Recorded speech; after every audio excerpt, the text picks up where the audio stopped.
So Donald Trump had a lot to say at his Madison Square Garden rally yesterday. He repeated, as part of it, he repeated some previously debunked false claims about immigration, among others. CNN's Daniel Dale has a fact check for us this morning. And Daniel, one place that we know that you are focusing on this morning is what the former president said about Harris and her role in managing the migrant crisis. Let's play this. Almost 4 years, she never called, not once, the Border Patrol. And she was the border czar. She was in charge of the border. Think of it. 4 years she never called. Now she's trying to say, well, I was really not the border. Whether she was the border czar or not, she was put in charge of the border by Sleepy Joe. Daniel, what are the facts here?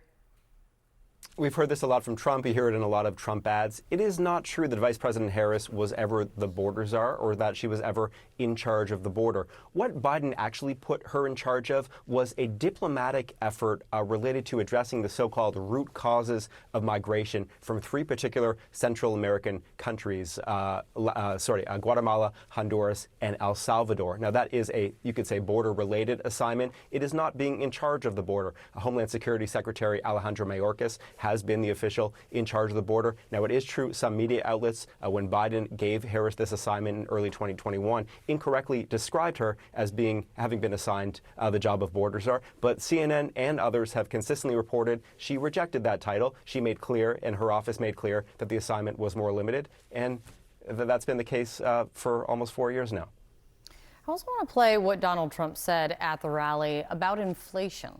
Listen. We had the best economy, but we had no inflation. Kamala Harris has shattered our middle class.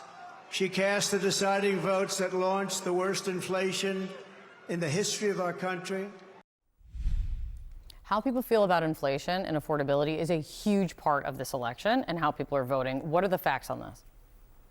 This is a classic Trump case where he could just tell the truth and it would be good for him politically, but instead he offers these wild exaggerations. So it is not true that there was no inflation during the Trump presidency. In fact, cumulative total price increases were just shy of 8%, 7.8% over Trump's 4 years, and that includes an abnormally low inflation period when the economy was abnormally slow during the COVID-19 pandemic in 2020. It's also not true that we've had the worst inflation the U.S. has ever had under President Biden and Vice President Harris. Trump could correctly say there was about a 40-year high in June 2022 when the rate increased to 9.1%. But first of all, it's since come way down. It's now 2.4%. Second of all, 9.1 is not even close to the all-time record. We had 23.7% in 1920. Even if you don't want to go that far back, it reached almost 15% in the early 1980s. And so we do not have now and have not had under Biden and Harris record all-time U.S. inflation. Daniel Dale, thanks for checking the facts. John?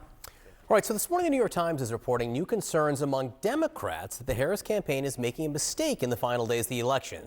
They write that Future Forward, the leading super PAC supporting Vice President Harris, is raising concerns that focusing too narrowly on Donald Trump's character and warnings that he is a fascist is a mistake in the closing stretch of the campaign. They go on to say, quote, focusing on Trump's disturbing, ludicrous, and outlandish behavior can be an effective lead-in to talking about substantive policy, but not effective at moving vote choice on its own.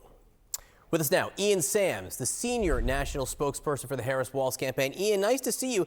This is from Future Forward. They want you to win, but they have concerns. What do you say about that?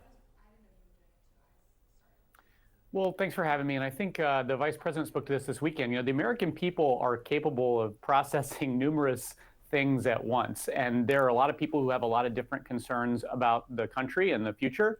You think about, there are a lot of former Republicans and conservatives out there who are joining our campaign and coming out to support Vice President Harris because they're alarmed by the fact that former President Trump's own top aides, the people who know him best, have warned that he would pose a great risk to the country if he returns to power. I think it's important to keep emphasizing that, but at the same time, what does that say about Donald Trump? What does that say about him? It says about him that he's so focused on himself, his own pursuit of unchecked power, that he doesn't have time to think about you or your issues, you or your problems, how to bring your costs down. Today, for example, the vice president's going to be in Michigan. You know what she's going to be doing in Michigan? She's going to Saginaw, where she's going to be at a facility that's benefiting from the CHIPS Act that she helped pass and benefiting from the Inflation Reduction Act that she cast the tie-breaking vote to pass.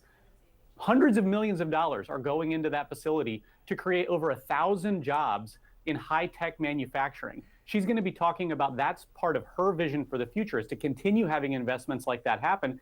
And on Joe Rogan on Friday, Donald Trump trashed the CHIPS bill. The same investments that are creating those 1,300 jobs in Saginaw, Michigan. This is the same group of people, Vance and Trump, who are saying that they may repeal the Inflation Reduction Act, which is, again, making these millions of dollars of investments in Michigan, in Wisconsin, for the kinds of manufacturing jobs that people need to have a good life for themselves. So when it comes to the economy, we're also laser focused on talking about the stakes of the election for voters out there who care about the economy.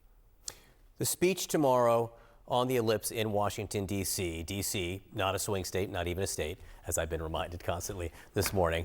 How much of the focus, give me a split, like a percentage split. How much of the focus of the speech on Donald Trump, threat to democracy? How much of the speech on Vice President Harris and her proposals? Well, I think what folks are going to hear from the vice president is a broad speech about her vision for the country. I do think you're hitting the nail on the head. She's going to be on the ellipse, which I think, as everybody knows, is the most infamous site of Donald Trump's attempt to cling to power and seek the unchecked power that he wants in a second term, free from the sort of guardrails that you had from people like John Kelly or Mark Milley or Mark Esper or his national security advisors, all of whom have come out to say this is someone who should not return to power. It's an emblem of what his focus is. His focus is on himself. His focus is on his own problems, not your problems. And I think that tomorrow the vice president is going to speak about how she actually has a different view of America, that we can turn the page on that, turn the page on the last decade of Donald Trump creating chaos, division, tearing us apart so that he can promote himself and his own political power and move to something forward, something where we have a president who's actually focused on the issues that matter to the American people. He's going to sit in that Oval Office stewing over his enemies list, and she's going to sit in that Oval Office focused on checking off things on her to-do list to help the American people. That's going to be a fundamental choice in the election next week, and it's going to be the fundamental choice that she's going to be talking about tomorrow. What else are we going to see from Bad Bunny over the next 8 days? Well, I think that you capture something, the conversation about their rally yesterday. Trump is the same old tired playbook, divide and demean. That's all he's capable of doing. These speakers who were his warm-up act at this kind of bizarre rally in New York last night, they're offending people who want the leadership of this country to look out for them. And it actually is a stark reminder of Donald Trump. It's, 4 years ago when he was president, the worst hurricane hit Puerto Rico, and he delayed getting them the aid that they needed. And he just went down there and threw paper towels at them. And the vice president did something very different. She was in the Senate. She went to Puerto Rico with a bipartisan group of senators to make sure they were getting the federal aid that they need. And so, again, it shows this difference between the way that these two people approach politics, approach governing, and approach the job.